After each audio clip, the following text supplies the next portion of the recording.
57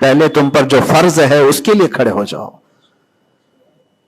آج قوم کی بکھراؤ کو بھی دیکھتا ہوں تو ایک حدیث پاک میں آپ کے سامنے رکھتا ہوں. اللہ کے نبی صلی اللہ علیہ وسلم سے پوچھا گیا دین کیا ہے؟ میرے آقا صلی اللہ علیہ وسلم فرماتے ہیں الدین النصیحہ، دین خیر خواہی کرنے کا نام ہے، ہر ایک کے ساتھ اچھا برتاؤ. پھر پوچھا قلنا لمن یا رسول اللہ صلی اللہ علیہ وسلم، اے اللہ کے رسول کس کے لیے خیر خواہی کرنے کا نام دین ہے؟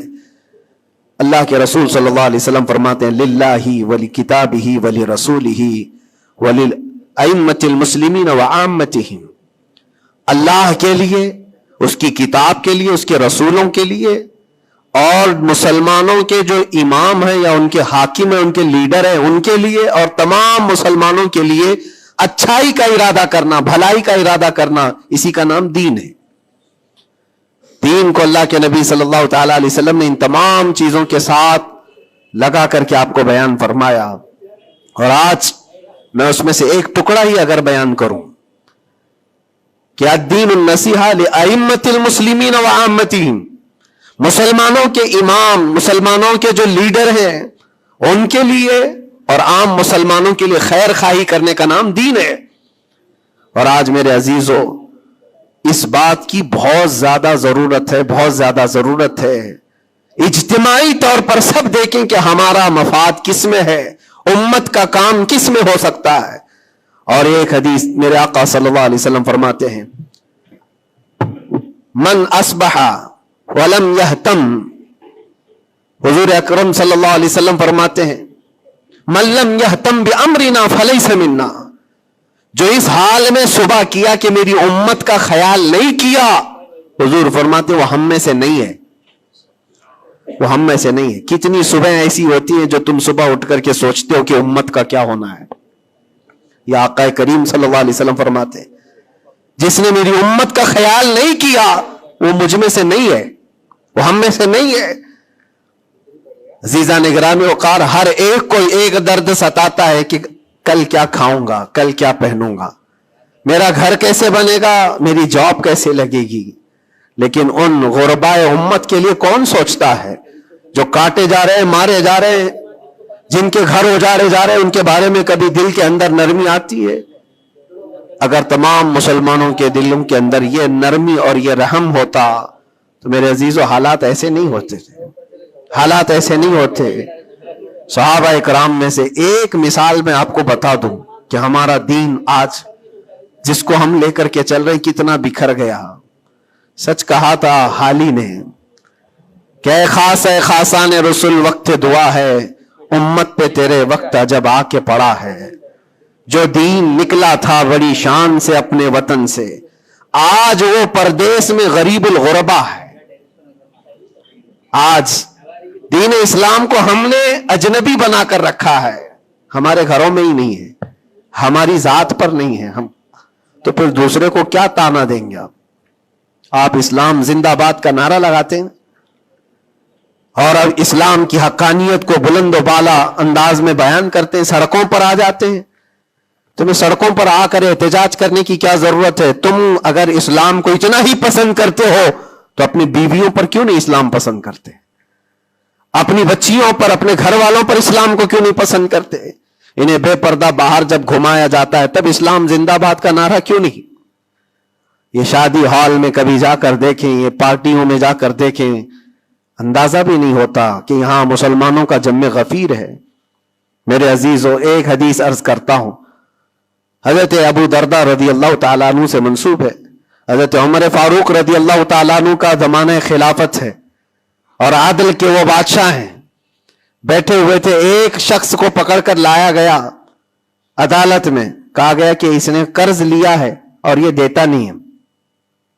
تو جو قرض خواہ تھے وہ بھی صحابی تھے، انہوں نے کہا کہ یہ اجنبی آدمی مدینے کا تو ہے نہیں، لیکن میں نے اس کو پیسے دیے تھے، یہ واپس نہیں لوٹاتا اور آئیں کائیں کرتا رہتا ہے، بہانے بناتا ہے. حضرت عمر فاروق رضی اللہ تعالیٰ عنہ نے اس اجنبی شخص سے کہا اب تم کیا کہنا چاہتے ہو؟ تمہیں قید میں ڈال دیا جائے گا، تم اس کے پیسے ادا کرنا چاہتے ہو یا نہیں؟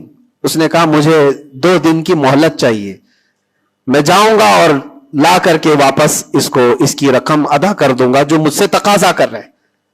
حضرت عمر نے کہا کہ تو جائے گا یہاں سے چھوڑ کر اور واپس آئے گا نہیں آئے گا اس کا کیا بھروسہ؟ کوئی ہے تیری جو ضمانت لے گا؟ یہاں پر کورٹ بھی جب ہمیں بیل لیتی ہے تو ایک ضامن کھڑا کرتی ہے کہ اس کی ضمانت کون لیتا ہے. تو یہ تو پرانا دستور ہے.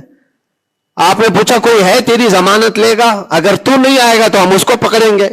اس نے مجمع میں دیکھا کوئی اس کی پہچان والا تو ہے نہیں. تھا تو یہ مسلمان لیکن اس کے گہرے تعلقات کسی سے ہے نہیں. نظر ڈالا, اس نے کہا میں کسی کو پہچانتا نہیں اس میں سے, اور کون میری ضمانت لے گا؟ صحابہ اکرام بیٹھے ہوئے تھے, سب تو جانتے ہیں کہ ایک اجنبی ہے اور بھاگ گیا تو آئے گا نہیں. لیکن اس کے باوجود ایک صحابی ہیں حضرت ابو درداء, کھڑے ہوتے ہیں, کہتے ہیں امیر المومنین میں اس کی ضمانت لیتا ہوں, میں اس کی ضمانت دیتا ہوں. کہا تم جانتے ہو اس کو؟ کہا جانتا تو نہیں, اتنا ہے کہ یہ مسلمان ہے, اتنا ہے کہ میرے آقا صلی اللہ تعالی علیہ وسلم کا غلام ہے. کہا کہ اگر یہ واپس 2 دن کے اندر نہیں آیا تو ابو درداء نے کہا امیر المومنین آپ مجھے گرفتار کر سکتے ہیں, میں اس کی جگہ پر قید میں چلا جاؤں گا. تو آپ نے لکھوا دیا اور اس شخص کو چھوڑ دیا, جاؤ 2 دن کا تمہارے پاس ٹائم ہے, لوٹ آ جاؤ. وہ چلا گیا. لوگوں میں تو یہی مشہور تھا, ایک بار جو چھوٹ گیا وہ عدالت سے واپس کہاں آتا ہے, کب وہ کسی کے شکنجے میں آئے گا. 2 دن کا وقت گزر گیا اور شام ہو گئی, وہ آیا نہیں. مغرب کا وقت تھا, اس سے پہلے امیر المومنین نے کہلا بھیجا کہ ابو درداء سے کہو کہ اپنی گرفتاری دے دے, جس کی وہ ضمانت لیا تھا وہ آیا نہیں ہے. عدالت پھر سے لگی. قرض خواہ جنہوں نے قرض دیا تھا وہ بھی تھے, اور حضرت ابو درداء کو لایا گیا, کہا کہ میں تیار ہوں. وہ نہیں آیا, لیکن ابھی عدالت ختم ہونے سے پہلے دیکھا کہ وہ شخص واپس لوٹ آیا, مال بھی لے کر کے آیا, اور کہا کہ امیر المومنین مجھے تاخیر ہو گئی, میں معافی چاہتا ہوں, راستہ ایسا تھا ویسا تھا, لیکن میں لوٹ آیا اور جس کی امانت ہے وہ واپس کرتا ہوں. حضرت عمر فاروق رضی اللہ تعالیٰ عنہ نے فرمایا ٹھیک ہے, جس کا قرض ہے, جس کے تم نے لیے تھے اس کو لوٹا دو. اس نے جب وہ قرض خواہ جو صحابی تھے ان کو لوٹانے کی بات کی کہ آپ کی امانت آپ لے لیں, تو وہ کھڑے ہوئے اور کہا کہ میں معاف کر دیتا ہوں, جو تو نے لیا تھا اس کو میں نے معاف کر دیا, جاؤ. تو حضرت عمر فاروق رضی اللہ تعالیٰ عنہ فرماتے ہیں کہ پھر یہ مجلس دیکھی تو اس اجنبی شخص سے پوچھا تو چاہتا تو بھاگ جاتا, تو چھوڑ کر چلا جاتا, واپس نہیں آتا تو کون پکڑ کر لاتا, تو کس علاقے کا ہے یا کہاں جاتا, واپس کیوں آیا؟ جانتے ہو اس نے کیا جواب دیا؟ امیر المومنین آپ سچ کہہ رہے ہیں, میں ایسی جگہ چلا جاتا جہاں سے لوگ مجھے پکڑ کر نہ لاتے, تھوڑی سی رقم ضرور تھی, میں بچا کر کے چلا جاتا, لیکن دل میں یہ خیال آیا کل کو دنیا یہ کہے گی رسول اللہ کے غلام دھوکے باز ہوتے ہیں, کہیں اللہ کے نبی صلی اللہ تعالی علیہ وسلم کے اوپر کوئی انگلی نہ اٹھائے کہ حضور کا غلام ایک مسلمان دھوکہ دیتا ہے. اس لیے میں واپس لوٹ آیا, میرے لیے دنیا حقیر ہے, میرے مصطفیٰ کی نسبت بہت بلند ہے. امیر المومنین نے ابو درداء سے پوچھا کہ اے ابو درداء, تم ایک اجنبی شخص کی ضمانت لینے کو تیار ہو گئے, تمہارے اندر کیا جذبہ آ گیا ایسا؟ ابو درداء نے کہا امیر المومنین میں نے دیکھا یہاں پر حالات ایسے کہ اس کو پہچاننے والا کوئی نہیں, اور اگر ہم میں سے کوئی بھی نہیں اٹھتا تو یہ شخص اور اس کے بعد آنے والی قوم یہ کہتی حضور پاک صلی اللہ علیہ وسلم کے غلاموں میں مدد کرنے کا جذبہ ختم ہو گیا ہے, نبی پاک صلی اللہ تعالی علیہ وسلم کے غلاموں میں مدد کرنے کا جذبہ چلا گیا. کوئی اگر یہ تانا مارتا, اسی لیے میں کھڑا ہو گیا. زیادہ سے زیادہ کیا ہوتا کہ میں قید میں چلا جاتا, لیکن میرے نبی کی ذات پر کوئی انگلی تو نہیں اٹھا سکتا. حضرت امیر المومنین نے اس صحابی سے پوچھا تم نے قرضہ معاف کیوں کر دیا؟ اور عدالت میں مقدمہ کیا تھا, معاف کرنا تھا تو پہلے کر دیتے. آپ نے کہا کہ میں اس کو پہلے پہچانتا نہیں تھا, لیکن یہ جب 2 دن کا موقع لے کر گیا بھی اور واپس لوٹ آیا بھی تو امیر المومنین میرا تو یہ حق بنتا ہے کہ میں اس مسلمان کا قرض معاف کر دوں، اس لیے کہ میرے دل میں بھی یہ خیال آیا کہ اگر میں معاف نہ کرتا تو کل کو دنیا یہ کہتی کہ رسول اللہ کے غلاموں میں معاف کرنے کا جذبہ بھی چلا گیا۔ یہ ہے پورا دین، یہ ہے پورا دین، ایک دوسرے کو معاف کرنے کا جذبہ، ایک دوسرے کی مدد کرنے کا جذبہ اور وعدے کو مکمل کرنے کا جذبہ، یہ کل ملا کر کے دین بنتا ہے۔ عزیزان گرامی وقار، آج جن حالات سے ہم گزر رہے ہیں، ہمارے درمیان نفرتوں کی دیواریں کھڑی ہیں، ایک دوسرے کو سلام کرنے سے بھی کتراتے ہیں، جبکہ مسجد کی صفوں میں شانے سے شانہ لگا کر کھڑے ہوتے ہیں۔ پھر وہ کون سا جذبہ ہے جو مر گیا ہے یا ختم ہونے کو آ گیا ہے؟ زندہ کرو۔ ہم اس نبی پاک صلی اللہ تعالی علیہ وسلم کی امت میں ہیں، اس نبی پاک صلی اللہ تعالی علیہ وسلم کی امت ہے جہاں ہماری جان جا رہی ہو لیکن میرے پڑوس میں کوئی پیاسا ہو تو ہم پانی نہ پی کر اسے پانی پلا دیتے ہیں۔ ہماری یہ تاریخ رہی ہے کہ نہیں رہی ہے؟ صحابہ اکرام کی یہ تاریخ ہے۔ مدینہ طیبہ کو جا کر دیکھ لینا، نبی پاک صلی اللہ تعالی علیہ وسلم کے اس پاک زندگی میں ایسا بھی تھا کہ ایک صحابی کے گھر گوشت کا تحفہ آیا، بھنا ہوا گوشت تھا، کسی نے دیا، انہوں نے یہ سوچ کر کے بغل میں دے دیا مجھ سے زیادہ بھوکے میرے پڑوسی ہیں، پڑوسی نے یہ سوچا مجھ سے زیادہ میرا پڑوسی بھوکا ہے، وہ گوشت کی بھنی ہوئی سری بکری کی مدینے میں ایک رات میں سب گھروں میں گھومتی گھومتی اسی پہلے صحابی کے گھر آ گئی۔ ہر ایک کو یہ خیال تھا مجھ سے زیادہ حق اس کا ہے، ہر ایک کو یہ خیال تھا مجھ سے زیادہ اس کا حق ہے۔ عزیزان گرامی وقار، آج جو حالات ہیں وہ بہت بدلے ہوئے لگتے ہیں، بہت بدلے ہوئے لگتے ہیں کہ ہر ایک کو یہ لگتا ہے سب سے زیادہ حقدار میں ہوں، مجھ پر ہی رحم ہونا چاہیے، میری مدد ہونی چاہیے، دوسرے کی ہو یا نہ ہو۔ یہ تمام باتیں صرف اس لیے کہہ رہا ہوں کہ ائمۃ المسلمین اور عامتہم جو حدیث پاک میں آیا ہے، مسلمانوں کے امام، مسلمانوں کے لیڈر، ان کے بارے میں خیر خواہی کرنا یہ بھی دین ہے۔ اور آج تو جن حالات کو دیکھ رہے ہیں ہم، الیکشن کا ماحول ہے، ہر ایک کی نظر لوگوں کے صرف ووٹ پر لگی ہوئی ہے، اور پھر اس کے بعد پتہ نہیں 5 سال تک تو ڈھونڈتے رہو، پتہ بھی نہیں ملتا۔ لیکن ان حالات میں مسلمانوں کو یہ چاہیے کہ وہ اپنے حق رائے دہی کا پورا استعمال کریں۔ تمہارے کچھ حقوق ہوتے ہیں، تمہارے بھی کچھ مطالبے ہونے چاہیے۔ ہر قوم آج ووٹ دینے سے پہلے اپنے مطالبے رکھتی ہے کہ ہمارے محلہ بڑا خستہ حال ہے، اس کی گٹر بنا دو، اس کے فلاں کر دو، بجلی پانی صحیح کر دو۔ یہ ضروریات زندگی کے مطالبے تو رکھتی ہی ہے، مسلمانوں کے مطالبے کہاں چلے گئے؟ ہمارے حقوق کے بارے میں کبھی بات کیوں نہیں رکھی جاتی؟ اسی لیے میرے عزیزو، میرا مشن تو صرف اتنا ہے، ہمارا لیڈر وہی ہے جو ناموس رسالت کے لیے کھڑا رہتا ہے۔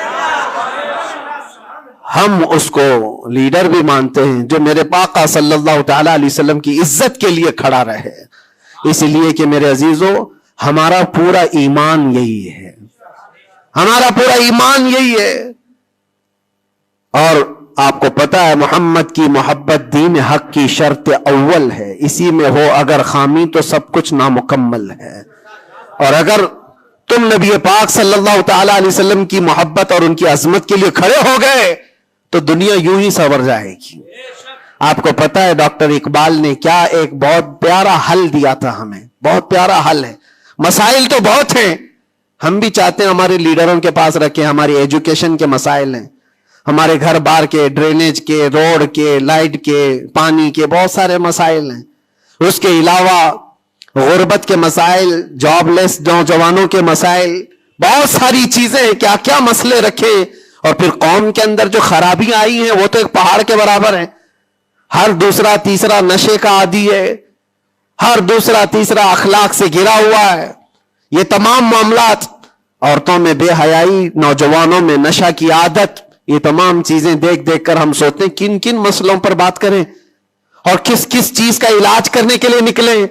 تو ڈاکٹر اقبال نے ایک بات بتائی تھی، وہ دنیا گھوم کر کے آئے ہوئے انسان تھے، وہ پیرس گئے، اٹلی گئے، جرمن گئے، اور وہاں کے قوموں کی ترقیاں بھی دیکھی اور اس کے بعد واپس آ کر کے کہا میں نے اپنی قوم اور حضور کی امت کی ترقی کو بہت گہرائی سے دیکھا، 8-10 سال کا ریسرچ کیا، میں نے معلوم کیا کون سی فیلڈ میں اپنے نوجوانوں کو اتارا جائے تو یہ کامیاب ہوں گے، کون سا ایسا میدان ہے جس میں مسلمانوں کو جمع کر دیا جائے تو یہ ترقی میں آ جائیں گے. سائنس ہے، فزکس ہے، جیوگرافی ہے، اسٹرونومی ہے، بہت ساری چیزیں ہیں، کس چیز میں اتارا جائے. تو ڈاکٹر اقبال کہتے ہیں میں نے بہت غور و فکر کیا، آخر کار اس نتیجے پر پہنچا کہ اس امت کی کامیابی کا صرف ایک ہی نقطہ ہے، ایک ہی راز ہے کہ محمد سے وفا تو نے، تو ہم تیرے ہیں، یہ جہاں چیز ہے کیا لوح و قلم تیرے ہیں، لوح و قلم تیرے ہیں. ہر مسئلے کا حل اس بات پر ہے. اسی لیے میں فوکس کرتا ہوں میرے عزیزو، نبی پاک صلی اللہ تعالی علیہ وسلم کی عزت کی حفاظت کے لیے جو کھڑا ہوتا ہے اللہ تعالیٰ اس کے سارے مسائل کو یوں حل کر دیتا ہے.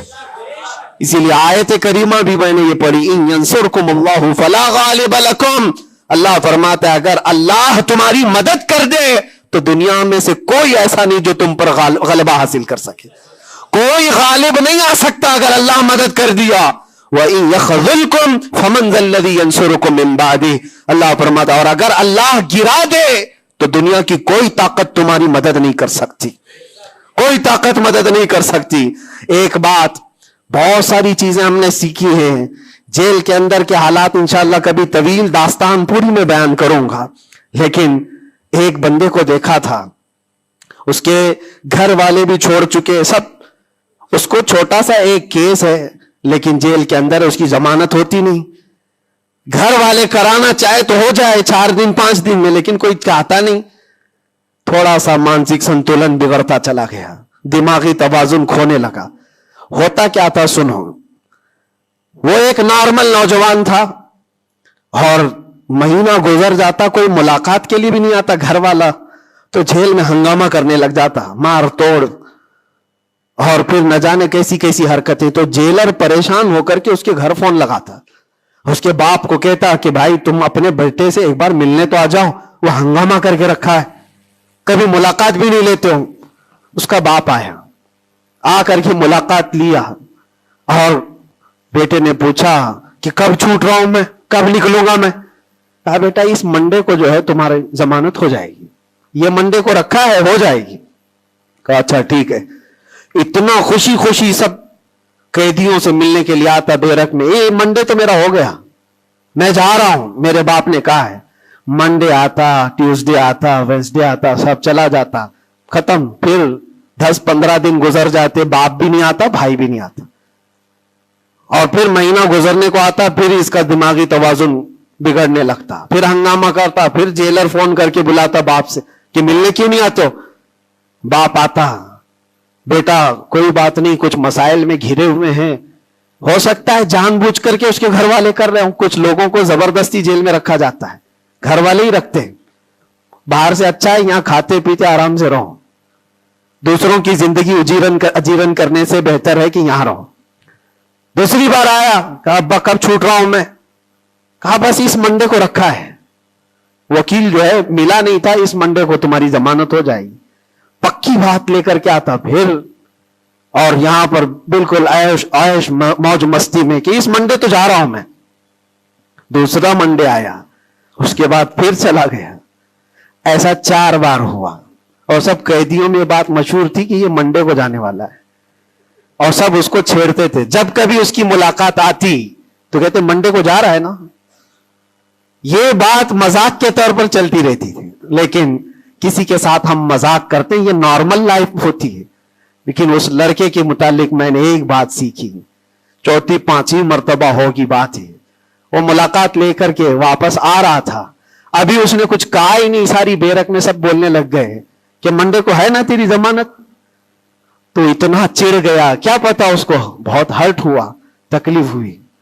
اس نے گرج کر کے چیخ کر کے کہا، گالی دے کر کے کہا قیدیوں کو کہ تم سب گھرے ہوئے لوگوں ایک بات میری سن لو، خدا جس دن میرا لکھ دے، جس دن لکھ دے، اس دن سب کے منہ تمہارے کالے ہوں گے اور کوئی مجھے دروازے میں اندر نہیں رکھ سکتا. جس دن میرے چھوٹنے کا وہاں سے آ جائے پروانہ، لکھا ہوا کہ یہ دن یہ بندہ چھوٹنے والا ہے. اس کے بعد وہ کہتا ہے مجھے یہاں کا پرائم منسٹر بھی نہیں روک سکتا. میں نے دیکھا اتنا یقین ہے اس کو.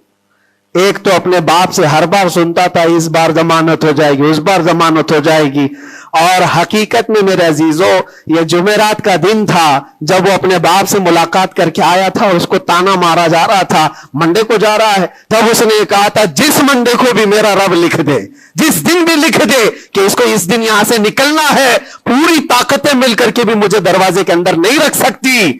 اتفاق کی بات ہے اسی منڈے کو اس کی ضمانت بھی ہو چکی تھی.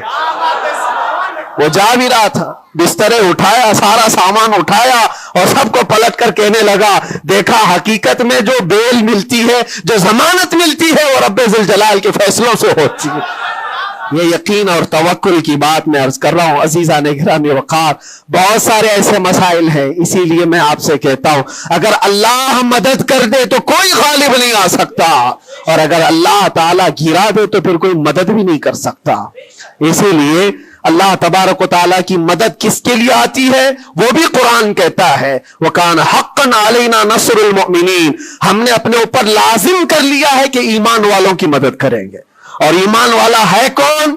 لا يؤمن احدكم حتى اكون احب اليه من والده وولده والناس اجمعين. میرے آقا فرماتے ایمان کامل اس کا ہے جو ساری دنیا سے زیادہ مجھ سے محبت کرتا ہے.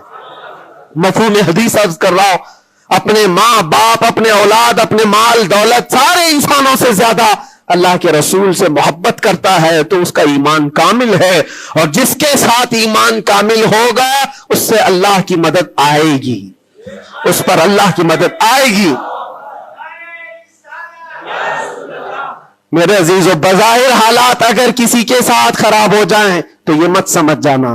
میں اکثر ایک بات محسوس کرتا تھا کہ ظالموں نے جس انداز میں بے قصور لوگوں کو بھی قید کیا اور ہمیں بھی زبردستی جن حالات سے گزارا گیا، پھر کبھی عرض کروں گا انسانی فطرت ہے، کبھی کبھار بکھر جاتے ہیں. تقاضا بشریت کے اعتبار سے گھبراہٹ تو ہمیں بھی ہوتی تھی، پھر تاریخ یاد آتی میں پہلا تھوڑی نہ ہوں.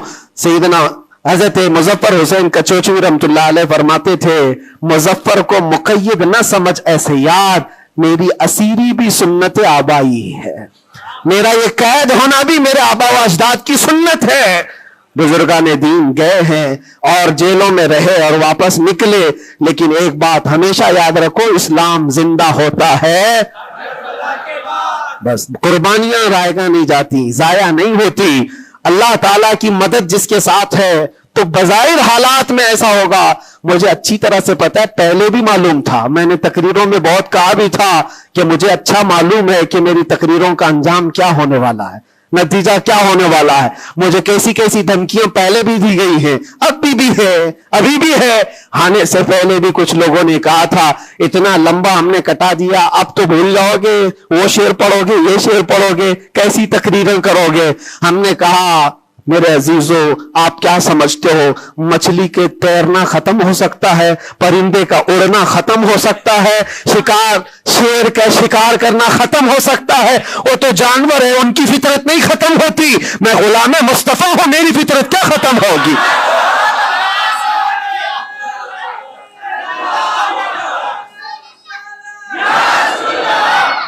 میں غلام مصطفیٰ ہوں، حق بات بولنا میری فطرت ہے، اور ہم اپنی فطرت سے بغاوت نہیں کرتے.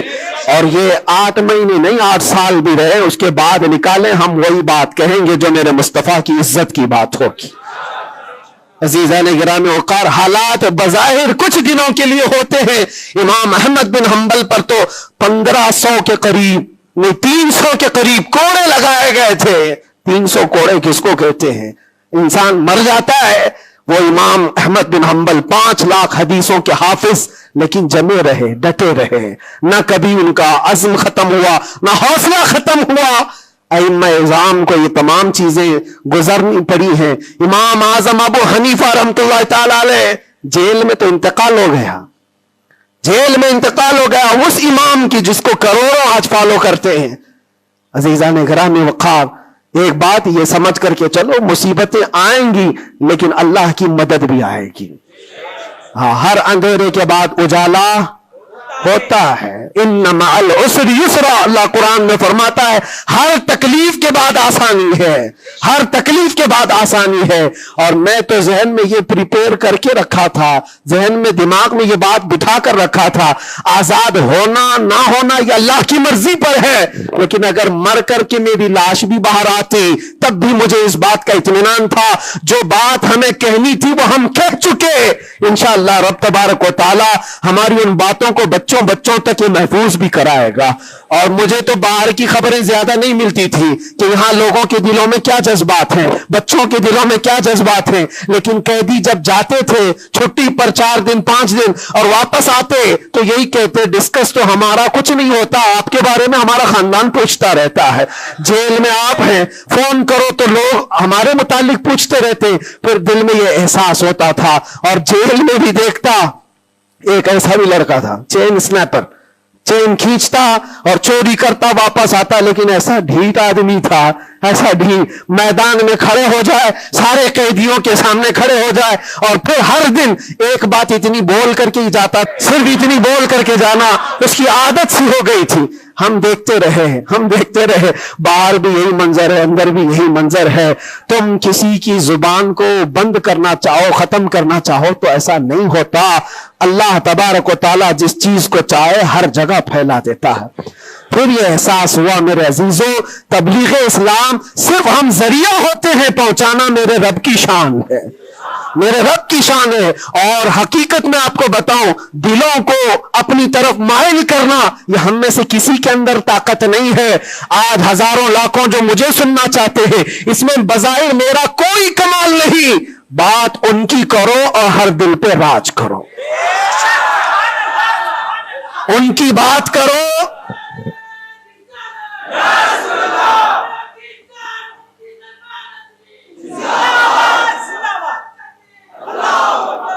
اسی لیے آج کے حالات میں آخری باتیں عرض کر رہا ہوں.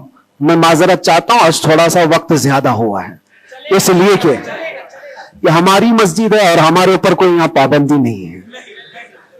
یہاں پر الحمدللہ جو لوگ بیٹھے ہیں 8 مہینے کے بعد سن رہے، 9 مہینے کے بعد سن رہے، تو تھوڑی کسر میں بھی نکال لوں. اس لیے میں تھوڑا زیادہ وقت آپ کے ساتھ لے رہا ہوں.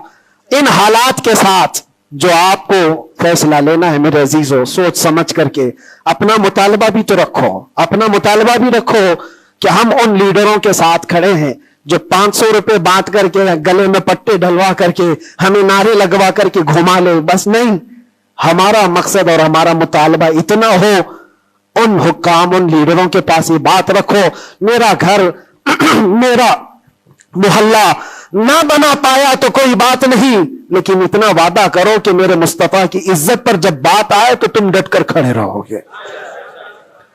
یہ گستاخیوں کا ماحول ختم ہونا چاہیے کہ نہیں ہونا چاہیے. اسی لیے میرے عزیزوں، اور بظاہر ہماری بات یہ ہے کہ ہم سب سے ان لوگوں سے محبت ضرور کرتے ہیں جو قوم و ملت اور ملک کی فلاح و بہبودی اور میرے حضور پاک کی عزت کے لیے کھڑے ہوتے ہیں. ہم ان کے ساتھ ہیں کسی بھی طرح سے.